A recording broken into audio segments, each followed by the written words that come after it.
Assalamualaikum warahmatullahi wabarakatuh. Saya Fadia Fatmawati, NIM 2041050300109 dari kelompok 5 akan menjelaskan tentang mengembangkan hubungan pelanggan. Yang pertama yaitu manajemen hubungan pelanggan. CRM atau Customer Relationship Management merupakan proses mengelola informasi rinci tentang pelanggan perorangan dan semua titik kontak pelanggan secara seksama untuk memaksimalkan loyalitas pelanggan. Titik kontak pelanggan adalah semua kejadian di mana pelanggan menghadapi merek dan produk dari pengalaman aktual ke komunikasi pribadi atau massal hingga observasi biasa. Manajemen hubungan pelanggan menyediakan layanan setiap saat untuk para pelanggan melalui informasi akun perorangan yang efektif.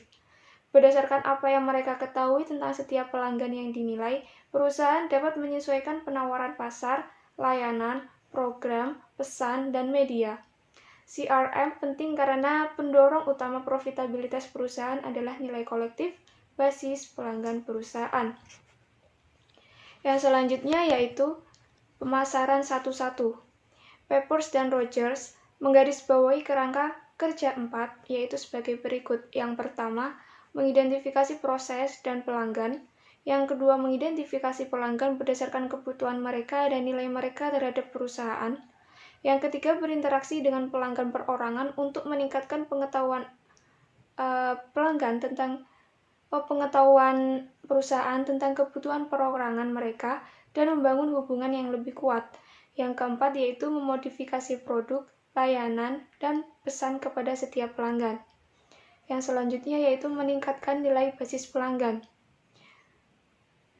Perusahaan terkenal meningkatkan nilai basis pelanggan mereka dengan melaksanakan strategi sebagai berikut. Yang pertama yaitu mengurangi tingkat keberalihan pelanggan. Yang kedua yaitu meningkatkan daya tahan hubungan pelanggan. Yang ketiga yaitu meningkatkan potensi pertumbuhan setiap pelanggan melalui pangsa dompet atau share of wallet, penjualan silang atau cross-selling, dan penjualan ke atas atau upselling. Yang keempat yaitu membuat pelanggan berlaba rendah lebih menguntungkan atau menghilangkan mereka. Yang kelima yaitu memfokuskan usaha yang tidak seimbang untuk pelanggan yang bernilai tinggi. Selanjutnya yaitu menarik dan mempertahankan pelanggan, yaitu dengan cara mengurangi keberalihan. Memberikan kepuasan pada pelanggan merupakan salah satu cara untuk mengurangi keberalihan pelanggan. Apabila pelanggan mendapatkan kepuasan dari produk atau jasa yang dipasarkan, maka kemungkinan besar pelanggan akan terus datang dari masa ke masa. Selanjutnya yaitu dinamika retensi. Kebanyakan teori dan praktik pemasaran berpusat pada seni menarik pelanggan baru, dan bukan pada mempertahankan dan meningkatkan pelanggan lama. Pelanggan yang puas membentuk modal hubungan pelanggan perusahaan.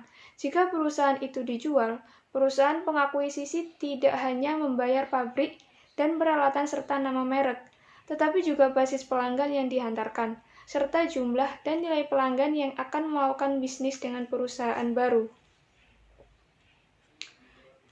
Yang selanjutnya yaitu membangun loyalitas, berinteraksi dengan pelanggan. Mendengarkan pelanggan merupakan hal penting dalam manajemen hubungan pelanggan. Penting pula untuk menjadi advokat pelanggan dan sebisa mungkin memandang masalah dari sisi pelanggan, memahami sudut pandang mereka. Selanjutnya yaitu mengembangkan proses loyalitas. Dua program loyalitas pelanggan yang dapat ditawarkan perusahaan adalah program frekuensi dan program pemasaran klub.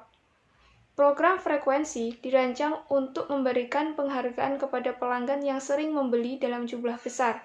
Program keanggotaan klub bisa terbuka bagi semua orang yang membeli produk atau jasa, atau hanya terbatas bagi kelompok yang berminat atau mereka yang bersedia membayar sejumlah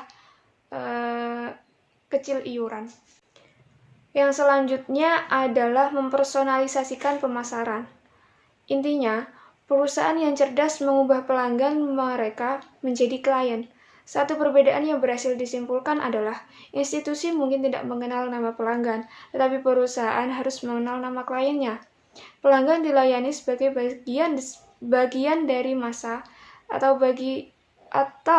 bagian dari segmen yang lebih besar. Klien dilayani berdasarkan basis perorangan. Pelanggan dilayani oleh semua orang yang kebetulan bertugas, klien dilayani oleh profesional yang ditugaskan khusus untuk mereka. Yang selanjutnya ialah menciptakan ikatan institusional. Perusahaan dapat memasok pelanggan dengan peralatan khusus atau hubungan komputer yang membantu pelanggan pengelola pesanan, penggajian, dan persediaan. Pelanggan tidak terlalu terbujuk untuk beralih ke pemasok lain jika peralihan itu melibatkan biaya modal tinggi, biaya riset tinggi, atau hilangnya diskon pelanggan setia. Dan yang terakhir yaitu memenangkan kembali. Mengaktifkan kembali pelanggan yang tidak puas melalui pemenangan kembali.